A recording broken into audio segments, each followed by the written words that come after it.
Oke, kita mau masuk bagian kedua, apa yang diceritakan oleh Opung, Bu Lucy, dan Mbak Yungki.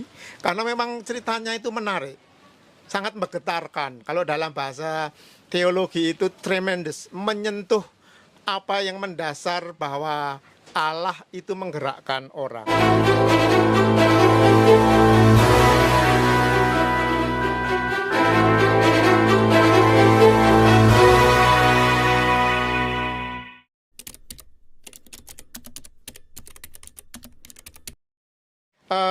Gini Opung, bahwa secara personal KKIHK itu menjadi rumah kedua Opung, ya toh. Bahkan tadi Opung bercerita bahwa tidak pernah kemana-mana selain ke KKIHK, rumah majikan KKIHK gitu toh. Nah, apa sebenarnya yang menjadi menarik? Apakah memang ada sesuatu persaudaraan yang memang secara pribadi Opung rasakan begitu kuat?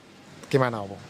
Begini ya Pak Dedi ya, terus terang saya jujur, selama saya di Hong Kong ini ada libur selain libur tanggal merah, saya tidak ke gereja atau KKIHK.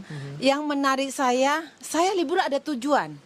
Nah di sanalah rumah saya itu rumah kedua komunitas kita KKIHK. Dan di situ kita tujuannya udah pasti gitu. Jadi mau kemana lagi? Jadi disitulah di rumah kita itu di situ banyak kegiatan yang bisa kita lakukan. Ya seumpama kita datang pagi itu sudah pasti di sana ada kegiatan PDK. Nah di selain itu juga kita bisa bantu-bantu yang lain. Jadi ya itu tujuan saya di gereja itu pokoknya sudah pasti. Dan saya sangat senang sekali kalau hari Minggu itu di gereja. Oke. Apakah itu membuat hati Opung lebih merasa diterima, damai, daripada main kemana-mana? Lalu apakah juga itu membangun apa ya namanya rasa nyaman dan aman sehingga apa hidup lebih rasa dilancarkankah? Keluarga di Medan sana juga kemudian diberkati, damai-damai saja, baik-baik aja, atau bagaimana? Puji Tuhan, dengan saya setiap minggu itu di gereja, terus saya dulu itu saya bukan termasuk jadi pengurus. Okay. Saya hanya umat biasa. Tapi saya bantu sebisa saya. Di situ saya menemukan satu kedamaian. Satu, saya bisa menjadi contoh dalam keluarga di Indonesia. Karena mereka, oh ya ibu kalau hari Minggu itu cuma di gereja. Jadi di situ saya bisa, kenapa nggak di gereja, terutama sama cucu. Dan itu berkatnya, bagi saya itu berkatnya betul-betul dampaknya dalam keluarga kita. Dalam keluarga kita kayak gini ya Pak Dedi, saya jujur, saat itu ibu saya sakit.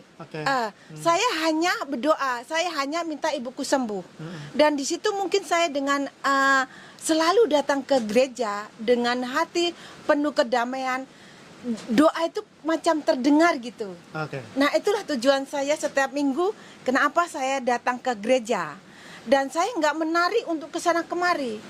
Jadi itulah saya di Hong Kong lama itu nggak tahu kemana-mana Pak Dedi. Makanya kalau jalan itu jalan yang orang tahu-tahu jalan gitu. Nah disitulah saya ya ada apa kebanggaan dan ada juga kenapa saya di Hong Kong nggak tahu mana-mana ya gitu. Makanya kalau di komunitas itu ada kegiatan pasti saya ada karena tanggal merah. Ya cuma di situ aja tahu sama orang rame-rame gitu. Nah, tadi kalau dalam bahasa Jawa itu apa yang diceritakan Opung itu gini, pejah gesang derek Gusti Yesus. Hidup atau mati ikut Yesus. Amin ya. Bersama KKIHK. Oke, terima kasih. Bagaimana Bu Lucy? Tadi pada awal Ibu mengatakan bahwa baru 6 tahun kurang lebih dengan KKIHK. Apa yang kemudian mendorong, apakah punya pengalaman yang sama seperti Opung tadi ceritakan? Apakah memang nilai persaudaraan itu Ibu temukan di KKIHK? atau bagaimana Bu? Ya, di KKIHK saya menemukan keluarga baru saya. Jadi mungkin hanya satu tempat ini Pak Dedi selama saya di Hong Kong ya. Sebelum saya ketemu KKI pun saya nggak pernah kemana-mana. Orangnya memang tipe orang yang malas jalan-jalan. Oh ya. Gitu, iya. Di sini saya diterima dengan baik, bisa membaur, bisa menyesuaikan dengan teman-teman semuanya di sini dan puji Tuhan saya diterima dengan baik. Ya. Saya bisa melayani dengan segala kekurangan saya. Dan di sini banyak karakter-karakter yang berbeda tentunya Pak Dedi ya. Jadi saya di sini juga bisa belajar untuk menahan diri. Saya harus memahami, oh Mbak Yungki seperti ini karakternya. Ya. Opung suaranya keras. Dulu saya pertama kaget. Hampir saya minder kayak gitu. iya kayak saya tuh tersinggung gitu. Tapi pelan-pelan oh Opung ternyata orangnya seperti ini. Oke. Mbak Yungki seperti jadi di sini saya belajar untuk memahami, menahan diri, untuk menyikapi itu dengan positif dulu gitu. Nggak langsung emosi, nggak Ya. langsung tersinggung, nggak tahu ini nggak. Pelan-pelan saya belajar Pak Dedi. Dan Ibu sekarang merasa kerasan? Iya, merasa iya. punya saudara benar? Iya, kalau mungkin kalau ada public holiday ya, kepengen main ke sana ke sini berat sekali meninggalkan di sini. Biasanya kita kan, Opung nanti kita kumpul di HKY ya. Iya, jadi kayak keluarga itu sudah menunggu kita di sini gitu. Oke, Jadi oke. selalu ada kerinduan Oke. gitu. Jadi ya kalau libur majikan selalu bilang mau libur kemana? Di gereja. Kok kamu itu nggak kepengen kamu tuh apa nggak rugi di Hong Kong sudah 10 tahun tapi nggak pernah jalan-jalan kemana? Enggak, saya nggak kepengen kemana-mana. Oke. Saya sudah nyaman di sini sudah Oke. gitu. Teman gibahnya, teman gibah, teman curhatnya banyak di sini ya. Iya, kita sharing, kadang kita menceritakan pekerjaan kita, mengalami kesulitan di majikan seperti ini mereka saling support gitu. Jadi nggak kita sendiri yang sengsara gitu Pak. Ternyata masih ada yang di bawah kita lebih sengsara. Lebih sengsara. Iya, di lingkungan kerja maksudnya. Iya. Seperti itu. Oke, makasih Mbak Lucy. Gimana Mbak Yuki? Teman berantem nih. Persaudaraannya gimana? Puji Tuhan di sini saya diterima dengan baik ya Pak Dedi, karena dulunya saya memang domba yang hilang cukup lama karena apa ya? Karena situasi ya itulah, karena mungkin sayanya yang gimana gitu.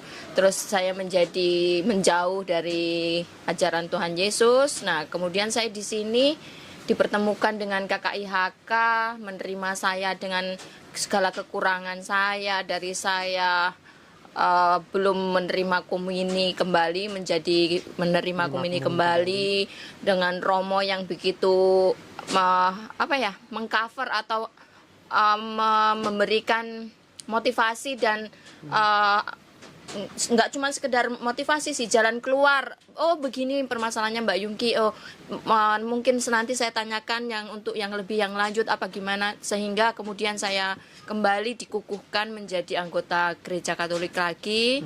Itu benar-benar saya sangat bersyukur, karena selama ini di luar dari Yesus itu sepertinya cuma masalah aja gitu loh Pak.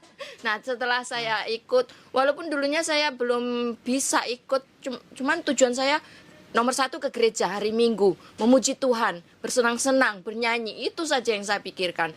Untuk bisa menerima komuni itu belakangan nanti, pasti Tuhan kasih jalan, saya bilang gitu. Ternyata ada panggilan, kata Romo, karena Romo Lius selalu melihat saya pelayanan, saya aktif dari pagi sampai sore malam gitu. Terus Romo, Mbak Yungki, besok minta surat baptis dan minta surat penguatan, kembali ke pengukuhan. Wah, sangat-sangat nggak disangka, karena saya tidak ikut pelajaran katekumen.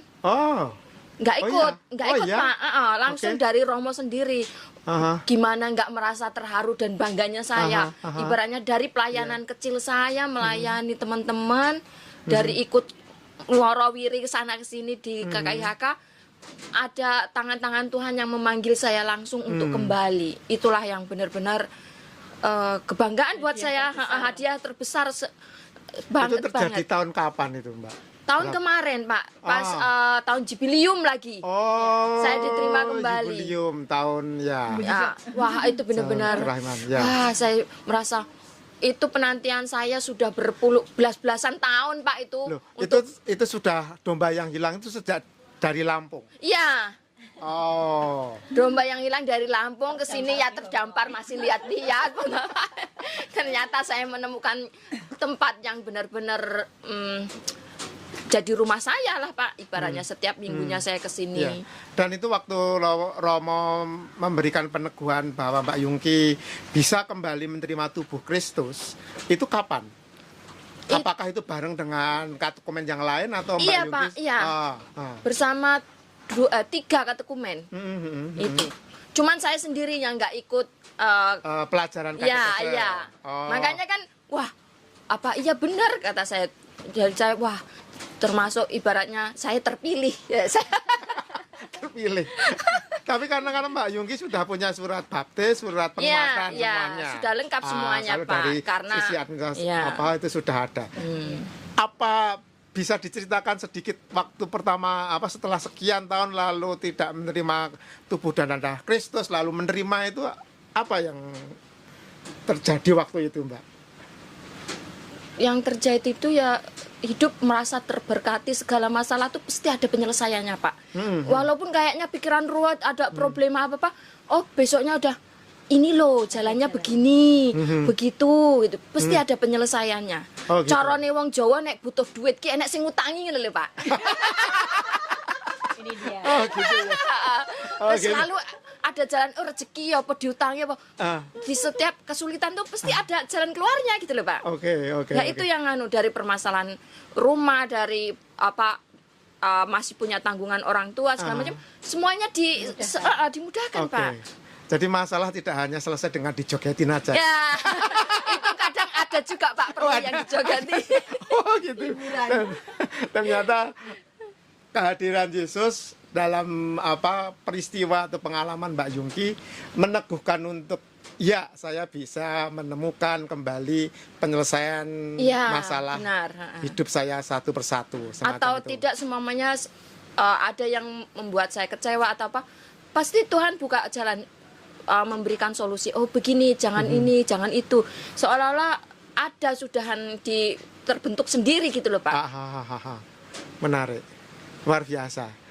Gimana? Berbelas-belas tahun loh Pak menantikan Berbelas-belas, untuk ya? menerima roti kecil gitu, Hostia tapi itu, ya? wah Yang sudah benar-benar di sakramen, Ya. menjadi sakramen tubuh dan darah ya. sangat merindukan benar Pak itu. Oke. Oh, berarti Mbak Yungki memang baptis kecil. Dari kecil Pak. Oh, dari kecil, dari keluarga Katolik. Iya, dari keluarga Katolik. Iya, oke. Ya karena domba yang melenceng-melenceng itu tadi Pak. Iya, melihat rumput di sana kok lebih hijau gitu. Nggak taunya jebakan. Oh, jebakan ya. Ternyata rumput yang benar-benar hijau di sini ya. Iya, yang selalu memberi kehidupan, yang Iya. selalu memberi rasa tenang, Iya. damai itu Pak. Oke, makasih. Gimana Bu Lucy? Bisa ceritakan kembali. 1 jamnya. 1 jamnya. Iya, ini saya akan bercerita pengalaman real saya ya Pak ya. Setelah masalah saya itu selesai, saya tuh sudah mencari komunitas Katolik Indonesia. Cuma saya belum ketemu. Nah, saya bangun tidur itu pagi-pagi saya teringat, saya bangun pagi itu suasana hati saya tuh sedih. Terus saya telepon di Indonesia, kakak saya tak suruh telepon sama Romo Paroki. Nah, Romo Paroki di iya, Purwodadi. di Purwodadi. Nah, waktu itu saya kepengennya KTKC, saya mau kembali ke Tuhan kan. Lah, Romo itu menganjurkan, "Loh, Mbak, itu adiknya kalau di Hong Kong banyak Romo juga yang ditugaskan di Hong Kong." Gitu, menganjurkan seperti itu. Terus majikan saya itu sore jam 3 pulang ke rumah nenek. Waktu itu saya jaga nenek ya. Majikan datang, saya cerita ke majikan saya, terus dicarikan di HP, ternyata ketemu suster di sini. Nah, saya teringat jam 6 saya itu lagi nyuapin nenek. Saya ditelepon Romo Heri. Saya kayak bergetar, saya nangis. Saya itu menerima telepon itu saya nangis, kayak saya itu seneng ada saya dapat solusi. Saya ketemu lagi di gereja kan gitu.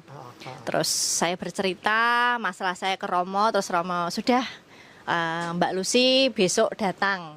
Nanti akan dijemput sama ketua komunitas waktu itu Mbak Eli. Saya dijemput di dekat KJRI situ. Dan sampai delalah Pak Dedi ya, itu pas saya diterima, terus KTKC kan, saya diberi waktu Romo Heri itu 1 bulan. Mbak Lucy 1 bulan ini KTKC, nanti kalau Mbak Lucy hatinya sudah siap, nanti bilang ke saya, nanti sakramen tobat kan gitu. Saya sudah siap. Kok kebetulan ya, bukan kebetulan Pak, itu saya dikasih waktu 1 bulan, delalah pas itu. Kok hari, saya tuh juga nggak sadar ya, hari itu juga pada tanggal yang sama, itu tanggal pernikahan saya Pak. Itu saya pertama kali kembali menerima komuni. Iya. Itu saya padahal nggak memilih hari loh itu. Romo sudah menentukan kapan, adalah pas hati saya sudah mantap. Nah, selang beberapa minggu itu aku lihat-lihat di HP saya, kok sama tanggalnya sama pernikahan saya, pada waktu itu kan saya sudah selesai ya. Kok sama, saya dikembalikan di jalan Tuhan Yesus, diterima lagi, itu kok tanggalnya pas sama gitu. Jadi ternyata awalnya kok saya merasa nggak adil, Tuhan, aku jadi istri loh, jadi nggak nyeleweng, saya patuh suami, patuh keluarga. Tapi kok nggak adil yang saya terima gitu. Pelan-pelan saya menyelami rencana Tuhan. Oh, ternyata ini toh rencananya Tuhan. Saya harus kehilangan orang yang pada waktu itu mungkin berarti ya Pak, keluarga. Saya pernikahan 16 tahun. Dan di situ saya tidak melakukan kesalahan apa-apa gitu. Oh, ternyata Tuhan itu rencananya lebih indah. Jadi saya diajak kembali Tuhan, jalan bersama Tuhan, dan hidup saya lebih tertata, puji Tuhan. Dan bapak saya di Indonesia itu selalu menanyakan, Mbak, gimana masih ikut melayani di gereja di Hongkong? Masih. Itu membuat orang tua saya sangat bahagia. Mungkin saya bisa kembali berjalan bersama Tuhan, membuat orang tua mungkin kebahagiaan bukan harus kita selalu memberi sesuatu ya Pak ya, dengan perilaku, dengan seperti inilah, ini hadiah terbesar juga untuk bapak saya, bapak ibu saya. Mungkin dia lebih bahagia saya kembali ke gereja lagi. Bapak Ibu orang yang sangat Katolik. Iya. Keluarga Katolik semua, kakek nenek Katolik semua. Iya, saya dibaptis umur 1 tahun itu. Iya. Tuh. Jadi kembali rumah kedua itu ternyata menerima semua perjalanan rohani Mbak Yungki, Bu Lucy, Opung menjadi semakin berbuah. Meskipun di sini bukan hal-hal yang besar yang dilakukan, tetapi kemudian melalui persaudaraan, kegiatan sehari-hari itu ternyata memberikan berkat untuk bisa menemukan kembali wajah Tuhan, wajah kita bersama. Namun lebih dari itu, komunitas ini juga menjadi tempat di mana iman kembali ditemukan. Ibu Lucy dan Mbak Yungki pernah mengalami masa jauh dari gereja, berjalan sendiri tanpa arah rohani yang jelas. Hingga akhirnya, melalui perjumpaan di KKIHK, mereka mulai kembali, perlahan namun pasti. Dalam kebersamaan, dalam pelayanan sederhana, mereka merasakan panggilan untuk mendekat kembali kepada Tuhan. Dan ketika akhirnya mereka kembali menyambut komuni kudus, ada sukacita yang tak tergantikan. Iman yang dahulu terasa jauh, kini menjadi nyata kembali. Hidup yang semula terasa berat dan tak terarah, perlahan diteguhkan dan dipulihkan. Dalam rahmat Tuhan, mereka menemukan kekuatan baru, ketenangan dalam menghadapi masalah, dan harapan yang terus hidup di tengah perjuangan. Dari pengalaman itulah mereka melayani, bukan sekadar melakukan sesuatu, tetapi menghadirkan kasih yang telah mereka terima. Komunitas ini menjadi rumah karena ada hati-hati yang mau berbagi, tangan-tangan yang melayani, dan iman yang terus disegarkan. Disinilah wajah persaudaraan dijaga, dalam kesederhanaan, dalam kesetiaan, dan dalam kasih yang menghadirkan Kristus di tengah kita. Oke, nah terima kasih atas cerita-ceritanya. Itu adalah sebuah pengalaman iman yang sangat mendalam dan kemudian sangat menarik untuk kita sudah di-sharekan dan kita renungkan bersama supaya teman-teman nanti bisa mendapatkan peneguhan yang sama, rahmat yang sama. Nah, mungkin siapa? Mbak Yungki mulai Mbak Yungki, apa yang mau setelah pengalaman yang luar biasa itu mau disampaikan? Peneguhan apa secara rohani mau disampaikan kepada teman-teman di KKIHK? Melayani itu bukan dari hal-hal yang mewah atau yang apa. Melayani itu pertama dari diri kita sendiri, punya niat dan kemampuan. Dari kemampuan yang Tuhan berikan itu kita berikan untuk pelayanan. Dari hal-hal kecil saja kita bisa melayani. Ibaratnya dari hobi kita bisa luangkan waktu atau kita tuangkan di dalam komunitas kita ini. Pertama begitu, keduanya itu di dalam komunitas kita saling berbagi pengalaman atau sharing. Terus akhirnya kita mendapatkan solusi, Pak. Nah, di dalam solusi itu kita merasa ternyata begini, bersama berbagi dan sebagainya itu memberikan kita semakin imannya lebih dalam, kemudian kita semakin dekat dan akrab di saat kita jauh dari keluarga. Kita mempunyai tempat yang bercerita atau tidak untuk kita pendam sendiri. Itu sudah merupakan solusi yang terbaik dalam kita menghadapi stres dalam kerjaan atau apa-apa.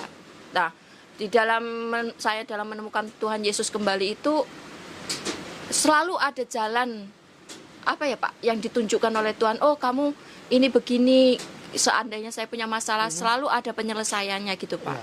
Itulah kenapa saya selalu merindukan, walaupun tubuh Kristus itu berupa roti yang kecil, tapi saya selalu merindukannya, Pak. Sudah lama saya tidak menerimanya. Setelah menerima selalu ada kebaikan gitu, Pak, yang saya rasakan selama ini gitu. Buktinya ya saya selama di Hong Kong 12 tahun ya ikut majikan satu, ya ternyata semakin hari semakin baik, semakin memahami. Ibaratnya saya ibaratnya tadinya nggak dapat libur public holiday, kadang saya sekarang minta dikasih gitu, Pak. Jadi selalu ada kebaikan-kebaikan tersendiri yang Tuhan berikan gitu. Semuanya kejutan yang besok begini begitu, selalu ada yang terbaik menurut saya begitu. Ada campur tangan Tuhan dalam kesediaan kita untuk menerima kembali kehadiran Yesus dalam hidup kita. Gitu. Apakah Bu Lucy mengalami hal yang sama?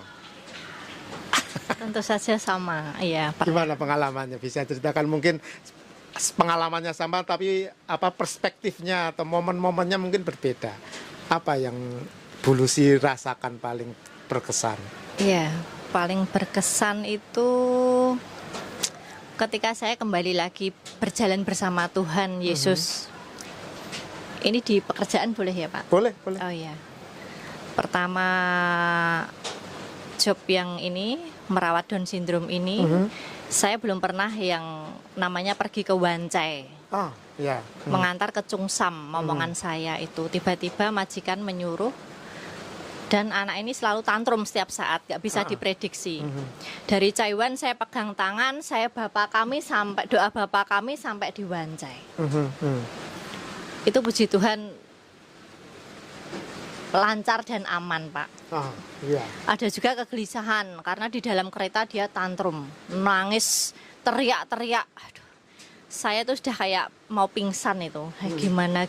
Kalau momongan sudah duduk, sudah nyampe Wancai, dia nggak mau berdiri. Terpaksa saya harus bablas lagi.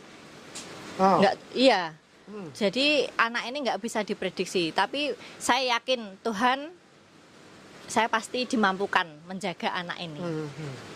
Dan itu doa itu selalu menguatkan saya dan Tuhan memang menolong saya di situ. Apa yang mau Ibu Lucy sampaikan dengan pengalaman itu kepada sesama teman-teman di KKYK? Oh iya, saya akan menyampaikan bahwa saya merasakan Tuhan selalu bersama saya di hati saya setiap hari. Kadang kita berpikir kita tidak mampu untuk melakukan ini, mengerjakan itu yang di luar kendali saya, Pak. Tapi ternyata Tuhan memudahkan semuanya. Jadi memang terima kasih saya bisa diterima di komunitas Katolik di Hong Kong ini. Ini merupakan rumah kedua saya. Di sini saya menemukan kembali kedamaian, ketenangan hati dan pikiran saya, dan hidup saya lebih tertata lagi. Baik, terima kasih. Opung gimana? Mau memberi pesan apa? Atau karena Opung ini lurus-lurus saja nih hidupnya. Gimana, Pung? Apa, meskipun lurus tetap Tuhan hadir atau bagaimana, Pung? Pesannya gimana? Kesan saya ya, saya selama di HKY di Hong Kong ini, KKYK ini, kesan saya yang paling saya tidak pernah kutemukan di komunitas Indonesia atau di keuskupan yang saya tempatin di Medan. Saya itu merasa bahagia, terutama kalau kita kerja itu candaan itu tuh kayak candaan itu gimana ya? Candaan itu betul-betul membuat hati saya betul-betul diterima dengan anak-anak di sini. Walaupun usia saya sudah tua, tapi mereka welcome. Gitu kata, macam nggak ada jarak gitu loh. Nah, itu yang paling saya kesan di KKYK itu yang nggak bisa saya lupakan. Terkadang pula macam ini, Pak, saya ini pingin pulang tapi berat. Beratnya macam ini loh. Bukan sama kamu. Beratnya macam ini. Apakah nanti saya bisa bercanda gurau di tempat saya? Pulang kan, waktu kembali maksudnya? Iya, aku pernah, Pak. Balik aku ke Endo. Tidak betah, Pak. Tidak bercanda macam ini. Kayaknya kita tuh, oh itu orang tua, kita sangat dihormatin gitu loh. Tapi kalau di sini kayak macam gak ada jarak gitu loh, gak ada jarak. So happy gitu melakukan apa aja. Oh kita suruh anak itu nggak ada jarak gitu. Itu deh yang membuat kesan saya betah di sini, Pak. Jadi persaudaraannya semakin semakin entah kuat. Iya, entah gitu. Mereka itu dari daerah mana, aku rangkul. Tapi makanya mereka itu bilang, Opung kopi. Nah itulah Opung minta ini gitu. Jadi nggak ada jarak banget, Pak. Itu saya kadang-kadang aku mau balik, tapi macam mana aku mau tinggalkan ini? Macam mana ya? Iya. Itulah, Pak, itu yang saya paling berkesan dalam hidup saya selama saya di Hong Kong. Walaupun saya tidak tahu Hong Kong, Pak. Saya lama nggak tahu Hong Kong. Tapi saya di komunitas ini, Pak, cukup bagi saya untuk apa yang saya dapat. Selain bertemanan, dari tadinya saya nggak tahu ini jadi ini gitu, macam pelajaran di pelajaran di PDK itu bagi saya, Pak, betul-betul bermanfaat. Kalau itu mungkin kalau kita di Indonesia itu kita sudah masuk ke jenjang perguruan, kita dapat ilmu-ilmu itu bagi saya. Terima kasih Opung, Bu Lucy, dan Mbak Yungki cerita dan sharingnya yang luar biasa. Benar bahwa apa yang diceritakan itu sudah mengatakan atau menjelaskan bahwa kita sudah menjaga wajah persaudaraan kita dan menghidupi komunitas sebagai rumah kedua. Dan semoga apa yang Ibu Lucy, Mbak Yungki, dan Opung lakukan bisa memberikan peneguhan kita bersama bahwa hal-hal kecil yang kita lakukan ternyata menjadi wujud dari Allah sendiri yang mencintai kita bersama. Semoga kita semakin diteguhkan dan semakin menemukan kehadiran Yesus di dalam komunitas kita. Sampai jumpa di episode yang lain. Ciao, terima kasih. Bye. Bye.